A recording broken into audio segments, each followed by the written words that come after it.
afternoon here from Purple Bubble in Heathlands. So it is Monday and it is 1:30 in the afternoon, so that means that it is time for Arts Live. So I'm just going to make sure that I'm definitely live, and Facebook says that I am. And if you're joining us today, please do say hello in the comments. It's always lovely to hear from you. Now, today, normally, the lovely Mark would be up in the studio and he would be commenting as Heathlands. However, he's on holiday today. So I don't know if Mark will be joining us. So I'll try and make sure that I take extra attention and extra care to keep up with comments in the comments box. Now, Facebook has moved everything around on my screen of my laptop.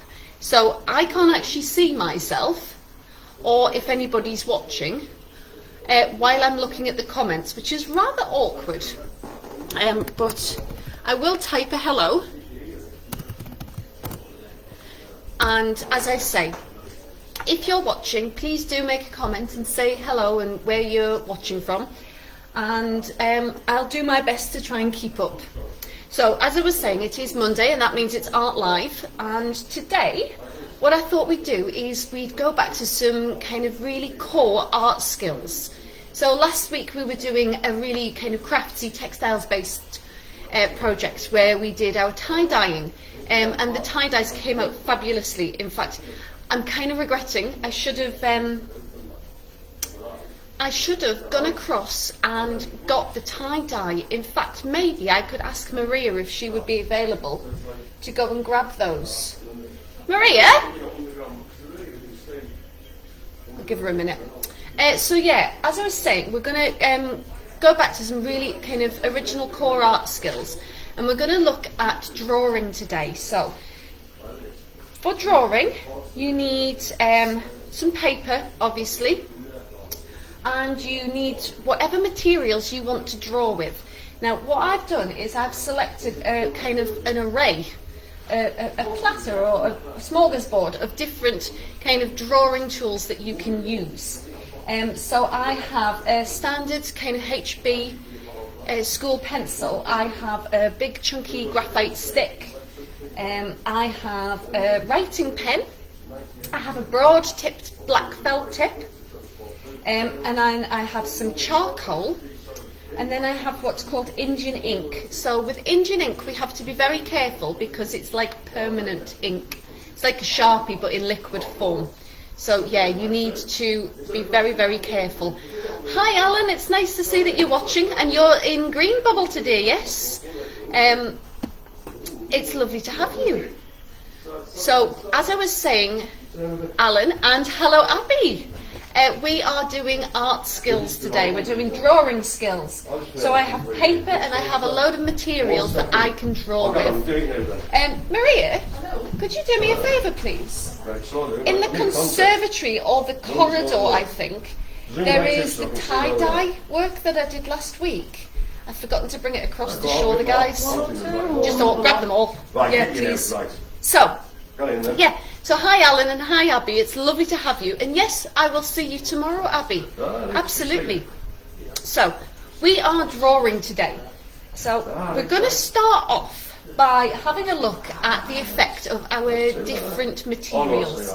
So as I was saying, I've got a standard HB school pencil here, and I'm just going to do some wiggly lines across the paper to show you the difference of the materials.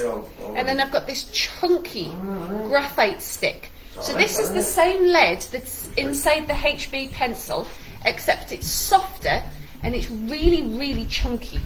So if we put this on its side slightly, and we'll take this for a wiggly walk across the paper, you can have a look at that. And what I'll do is I'll hold our sheet up to the screen when we're done, because obviously it's quite bright in here and it's not easy to see those wiggly lines. And then I've got a normal kind of writing pen.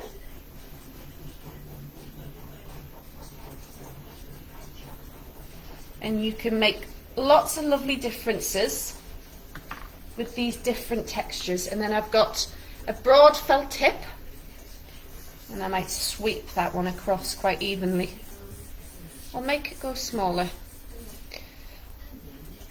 And then I've got my charcoal. Now I've got some wet wipes on hand, because what I don't want is to get really dirty hands and then transfer it onto my new work. So hopefully you'll be able to see the differences in these textures. And then lastly, I was saying, I've got some Indian ink. So I'm just going to pour a little bit of ink out into a little pot. Now, as I was saying, Indian ink is permanent. It stains your hands and it will stain your clothes. So if you're using ink like that, I would suggest maybe wear an apron or wear clothes that you don't mind getting dirty. I've got jeans on today that are very much my artist jeans. They're splattered with paint and bits and all sorts. So I don't mind if my jeans get dirty at all. And I'm just using a paintbrush with my ink. I think I'll bring this across. Thank you, Maria. Could you just put it behind me, please? And then we will take this for a walk as well. You just see me on the telly? Yeah, seeing it. I'm like the Wigglies. Yeah. I'm enjoying it a lot. We're experimenting with different drawing materials because obviously different things. What's that one? That's charcoal. I like that. Yeah. So. The ink may dribble, but obviously you can see where I started with the hard school HB pencil, you can hardly see that at all on the screen. And then the graphite's quite pale as well. But then when you start to get to the pens, and then the charcoals and the inks, they're much easier to see. So what I'm going to do is I'm going to hold this up, so hopefully you can see the different textures. So can you see with the ink, as I've gone down the page, it's got paler and paler because the ink's running out from the paintbrush.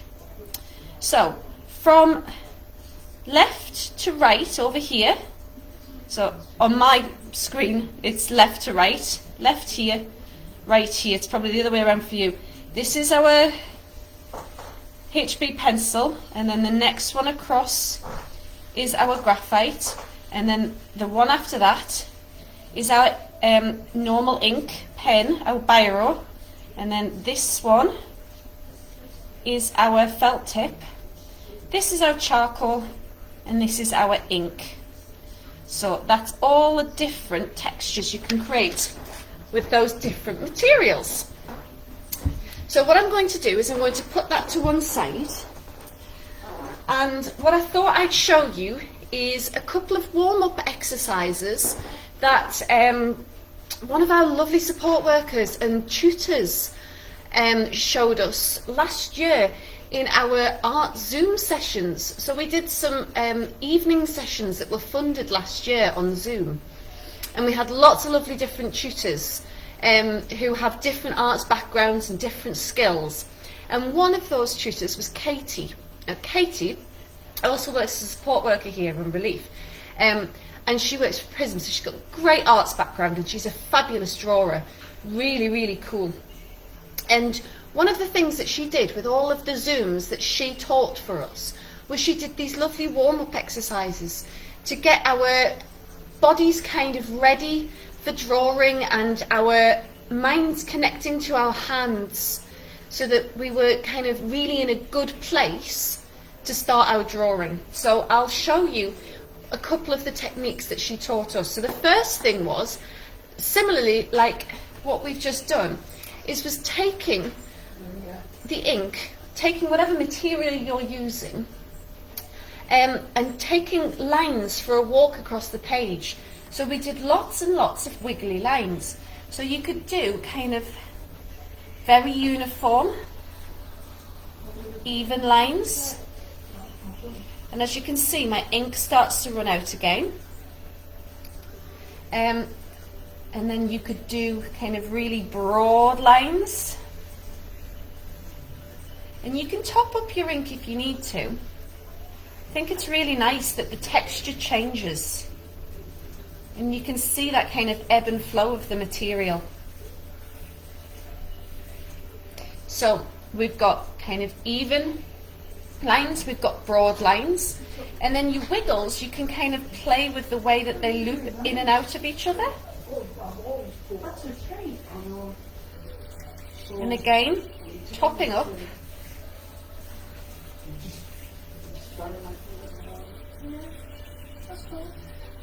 So you can make your wiggly lines go kind of crazy and all over the place.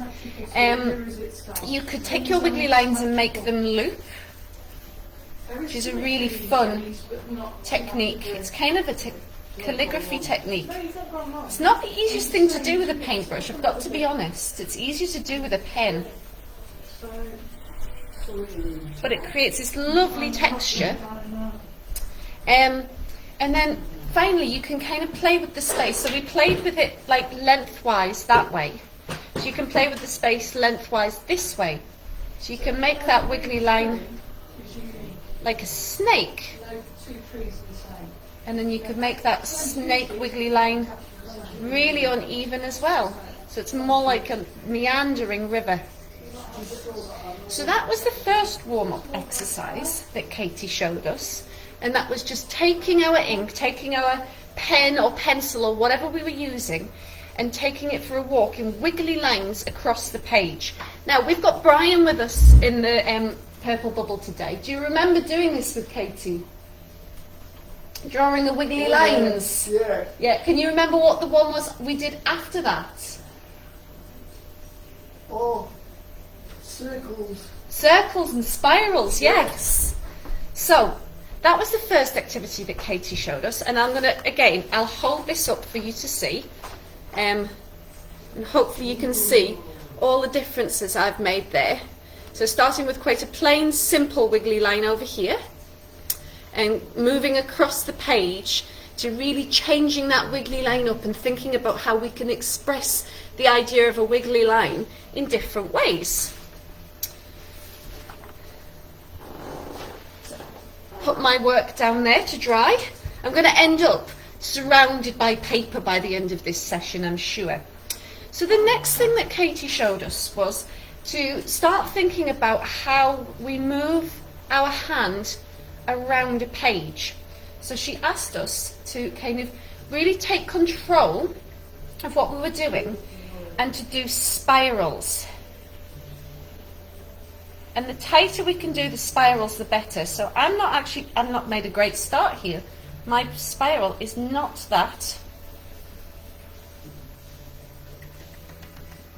tight. So what I could maybe do is, once I get to the edge here, is go back on myself and try and have a bit more control and try and put another line in between the lines I've already done. Don't worry if you have to pause and top up your ink. So we're really concentrating on not letting those lines touch each other, and we're going all the way back to the middle, and maybe then you can join it up. So I'll do that again to show you. But there is my first spiral that I've done today. So I'm going to try again. I'm going to try and make that spiral really, really tight. And actually what I might do for that, to make the spiral really tight and close together, is use a different material. So I'm going to use my felt tip pen. I'm going to start in the middle again, and I'm going to start really small. I'm going to try and keep it tight and try and not touch anything anywhere. Oop, and I've gone wibbly. So doing it like this, it's almost like I'm drawing a cross section of a tree trunk. So you can see by using a felt tip, that's quite a different spiral from using my paintbrush. Probably because I'm holding the paintbrush and the felt tip in a different way. So you can see actually my painted spiral is far more controlled. It's got a far more even circular look. And my felt tip one, although it's got tighter concentric rings, it's kind of got a bit of wry and it's gone oval shaped, which wasn't my intention. But there we go. We'll put them on the floor behind us as well. As I say, I'm going to end up with drawings all the way around me. Now, the next thing that Katie asked us to do with our drawing of spirals is to take our paintbrush and we're going to draw a spiral again, or paint a spiral, and we're going to try and be nice and neat and even. And again, if you need to top up your brush, it's not a problem.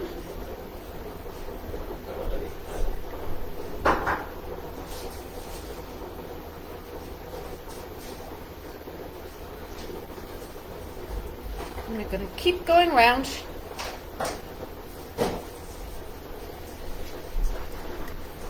Trying to really concentrate on connecting our hand and our mind and knowing where we're placing that paintbrush. And when we get round,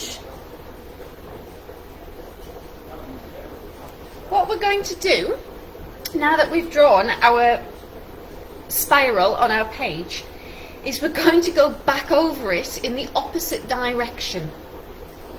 So we're going to load up our brush again, and then we're going to try and follow those lines that we've already made really carefully and keep the brush on the same trajectory as we were before. So you're going to end up with a much bolder spiral than our original one, but we're going to try and keep that brush in those lines and try not to go over too much at all.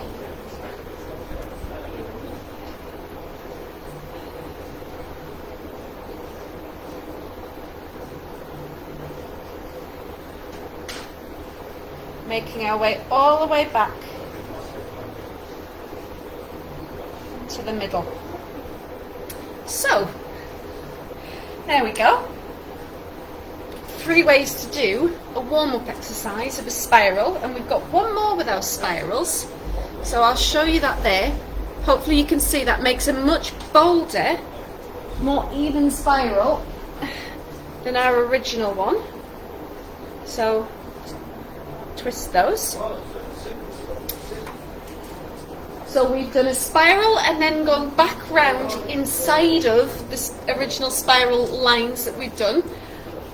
We tried to do a very tight spiral with our felt tip, and then we've done a spiral and then gone back over the lines in the opposite direction to help warm up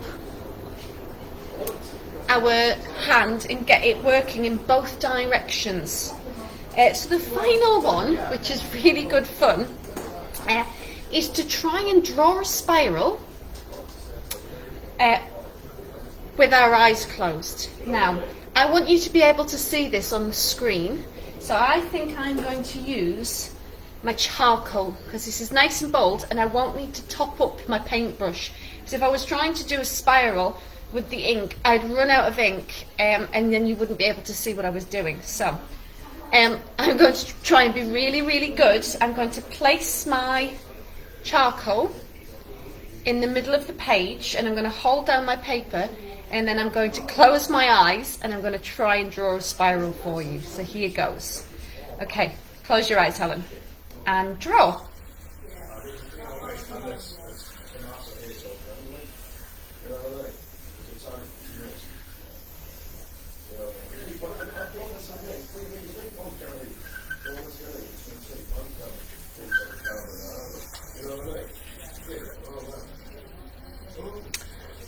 And there we have it. Drawing a spiral with our eyes closed. Now we do that activity last because the idea is by this point we should have got our brain and our hand connected fairly well to understand the action that we're doing with our drawing materials. So if I hold this up, hopefully you can see, I feel that is a fairly successful spiral, considering that I had my eyes closed. So that's a bit of good fun. Drawing without looking at the paper is a really, really excellent activity to help train your brain to connect your hand when understanding, when you're looking at things and drawing them. The more you practice at that, the better your drawing skills will get. It's a really great activity, and it can be so much fun as well. So, on my list of things, I've gone through my materials, I've gone through my warm-up exercises. So the next thing on my list is line. So what I mean by line is, we've done wiggly lines, we can do straight lines, we can do zigzags. So I want to talk to you about line, and I want to talk to you about shape. So line is literally where we make lines. So we can have a straight line, we can have a wiggly line,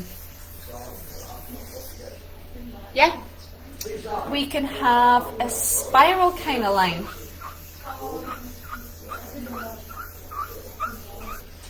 We could have that looping line as we did before.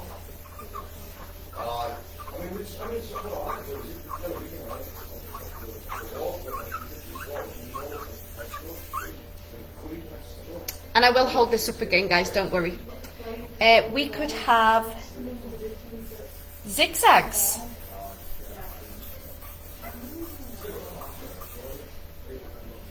We could have what's called parallel lines, where you put two lines next to each other, nice and straight. And then you can have what's called non-parallel lines, where you have lines that move away from each other. You can have lines that intersect other lines. So if I draw a straight line here, I could have lines intersecting over other lines in random ways, however I like. I could have a line intersected by a different type of line, so I could use my wiggly line, for example.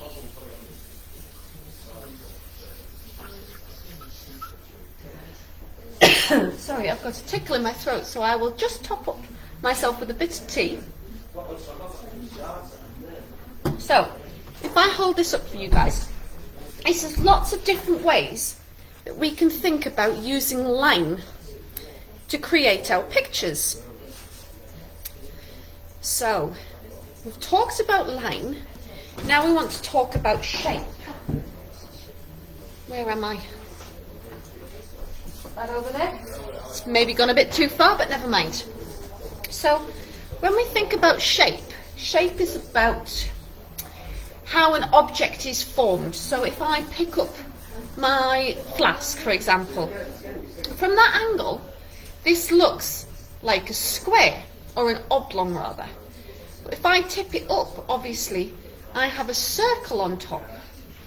And understanding how shapes relate to each other means that we can move forward with our drawing with an understanding of how, when you put shape together, you can create the idea of perspective and of an object being 3D. So, different shapes that we have are, let's think, a square, an oblong,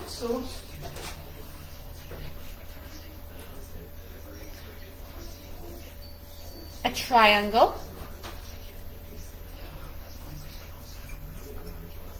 a circle. We could have a pentagon,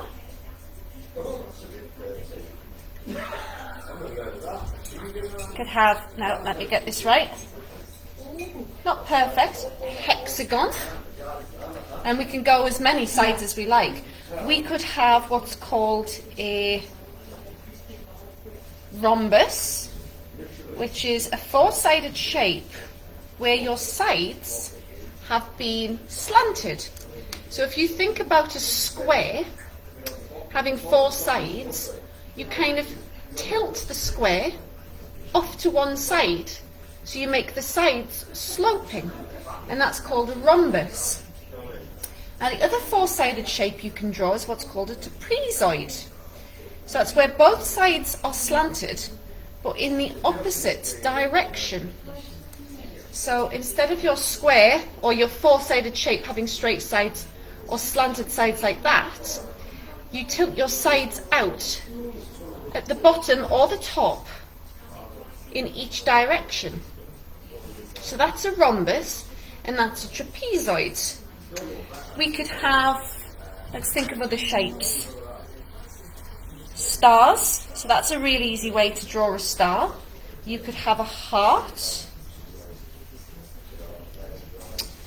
And other shapes, we could have a diamond, which is an even four-sided shape, but it's kind of slightly squashed in the middle.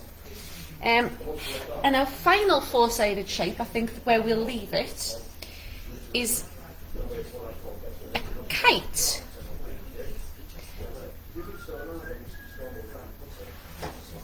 So that's where it's pinched in the middle, but it's elongated out from the bottom.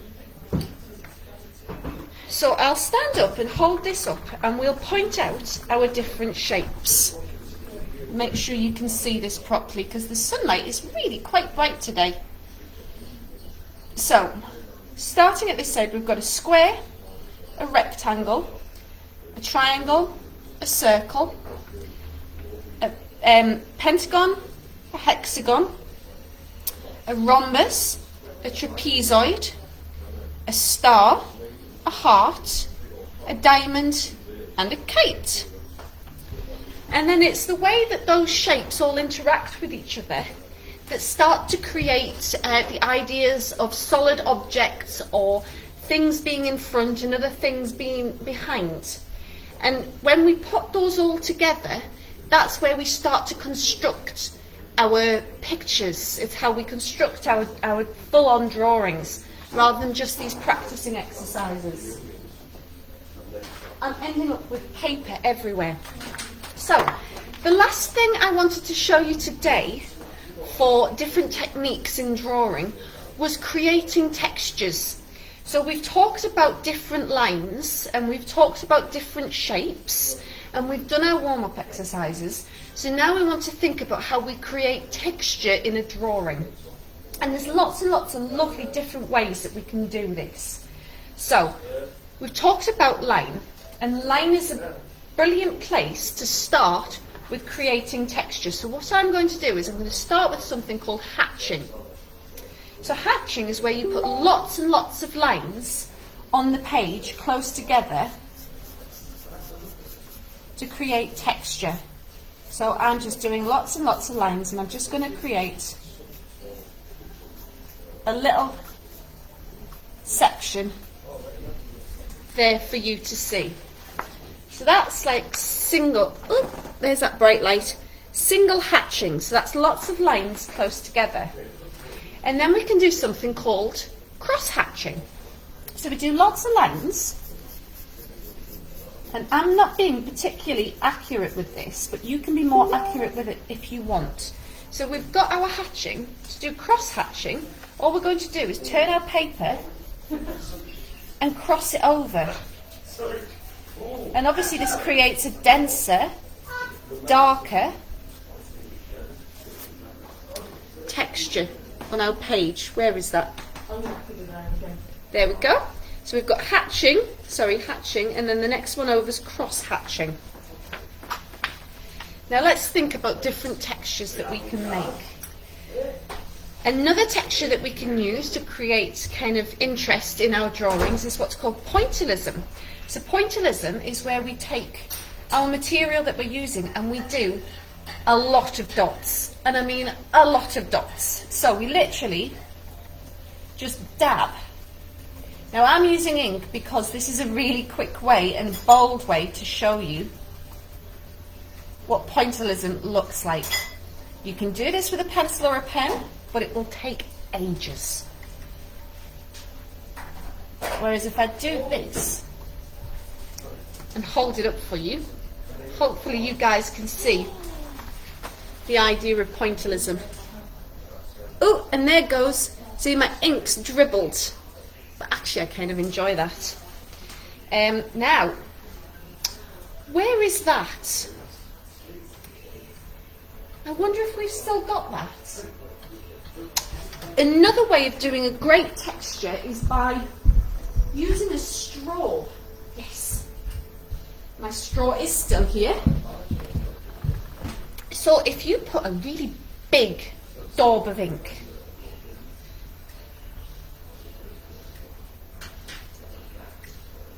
so I'm just going to keep adding ink into little piles.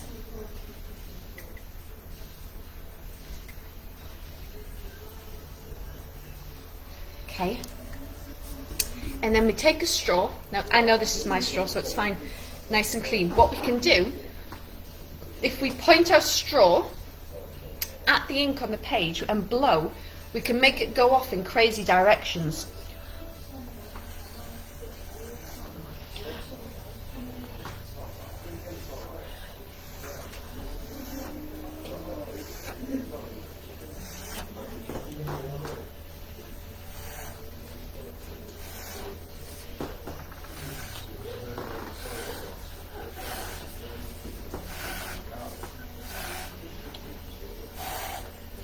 So, hopefully you can see that. I'm going to just blow this out some more.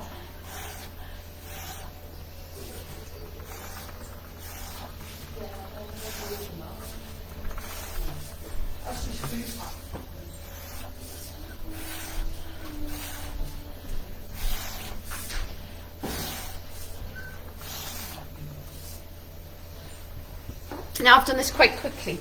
What I will say is you've got to be careful with this because, as I have just done, you can make yourself quite lightheaded doing this.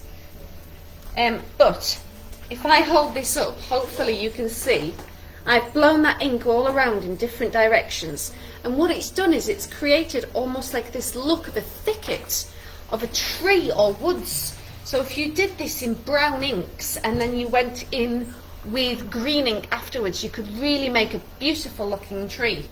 Now I want this to be a good example sheet for showing other people, so I've gone over my pointillism quite a lot with my blown ink, so I'm just going to put a bit more in as an example. Okay. So we've done hatching, we've done cross hatching, we've done pointillism, and we've done blown ink as texture. After that, it's really kind of up to you. You can go completely mad with how you put texture into your drawing. So, you know, we were talking about wiggly lines. One of the things you can do with wiggly lines is kind of just fill up a space by going over and over with wiggly lines in all kinds of crazy directions to create kind of a chaotic nest. So I'm using nice looped curved lines here, and hopefully if I bring this up you can see that.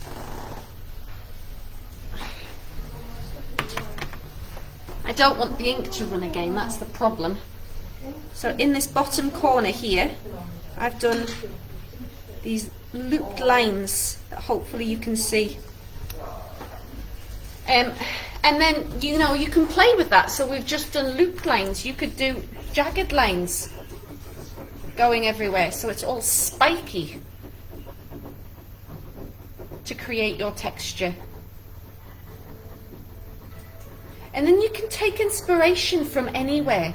So your lines, you could maybe think about fronds of a fern or a beautiful palm leaf or something, and take those wiggly lines and go up and round to create a kind of leaf shape by returning back on itself.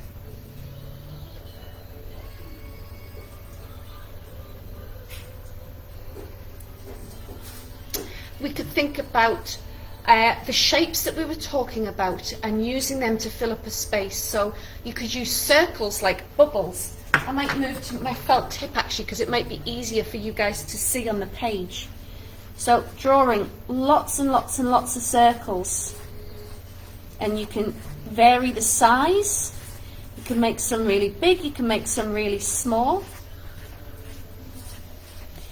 Now, doing a drawing like this has a particular name, and I think Helen Walsh has actually done these with you. It's called Zentangles. So a Zentangle means Zen, as in peaceful, tangle, which means kind of like a mess. So it's about meditative drawing with lots and lots of different texture and things in. So that's circles that I've done there. You could do lots and lots of triangles to fill up your space. And as I say, you can play with the scale of things. You can play with the shapes, forms. So some are tall and some are flat, and some are large and some are small. Has it got bones in it, Spiff? Aye, I had I missed playing with me saying the bullets. Whoops. I inhaled me, man. Mild choking sound from Spiff in the office there. He inhaled his tea. So yeah, other textures that we can do. Like I say, we can talk about doing spirally loops. So that's where you're just going in one scribbly direction. I'm going to fill that space up with triangles because I like on a Zentangle for my spaces to be kind of filled up. But that's just me. You can leave some blank space as well. So yeah, there's lots and lots and lots of different ways that we can explore mark making and texture. Like with the hatching, I did quite random ones there, but you could be very, very even with your lines. I'm going to turn my work. So you could do a series of straight, long lines to fill up a space. But then you could do a series of short lines as well to fill space, and just keep moving and keep filling. And then you can kind of move on to that cross-hatching idea again. So if you're doing the long lines one way, so I'm going to keep going and kind of fill quite a large space here, and then we turn our work again, and then we could do the long lines back the other way. With your cross-hatching, you can move on and do kind of a triple cross-hatch where you've gone straight one way, straight the other way, and then you can move on to your diagonals. So what I might do with my charcoal here, I'll show you some more of that. So if we do a series of straight lines one way, and then straight lines the other, and then we can do diagonal lines, and then again we can play with that. So we've done straight lines, squares across each other, and now we're doing diagonals one way, and then we can do diagonals the other way as well. So you end up with this really, really, really dense, beautiful shading. I'm going to hold this up to show you guys where I'm up to with my textures. Hopefully you can see. I'll try and flip it round. So yeah, that's basically our core drawing skills. Like I say, you can really, really play with the way that you make texture. So, I mean, I've got my paintbrush here, and if we have it quite dry, we did this for the lion's mane. You can do that kind of feathered, painterly effect. You could do quite big daubs to create texture. Depends how big your drawing is, basically. But yeah, we can use different materials over the top of each other. So if I've got my nice straight lines in my writing pen here. If I take my ink, I can cross-hatch the other way with the paintbrush, which creates a different effect and texture again. So I've filled up my page here, and if I tip this up, hopefully you can see in the light, because the sunlight really is very strong today. Maybe if I do that. So that is how, that is our core art skills for today. So we've looked at warming up our hands and our minds to get ready for drawing. We've connected kind of our senses, and we've explored taking away the idea of sight, so that we're really connected to the way that our mind understands what our hand is doing. We've explored line, we've explored shape, and finally we've explored texture. So maybe next week or the week after, what I'll do is we will do a drawing session where we bring all of those elements together and we'll make a picture. So the one last thing for today is, last week we did our lovely tie-dye, didn't we? And Maria very kindly has brought over the tie-dye that we made. So we'll start with, which one? I think that's the random one. So I'm going to try and hold these up so you guys can see. So that was our random tie-dye, where we just scrunched it up and wrapped it up with elastic bands and put it into our ink. Did you put some borders up at the Alabama? Yeah.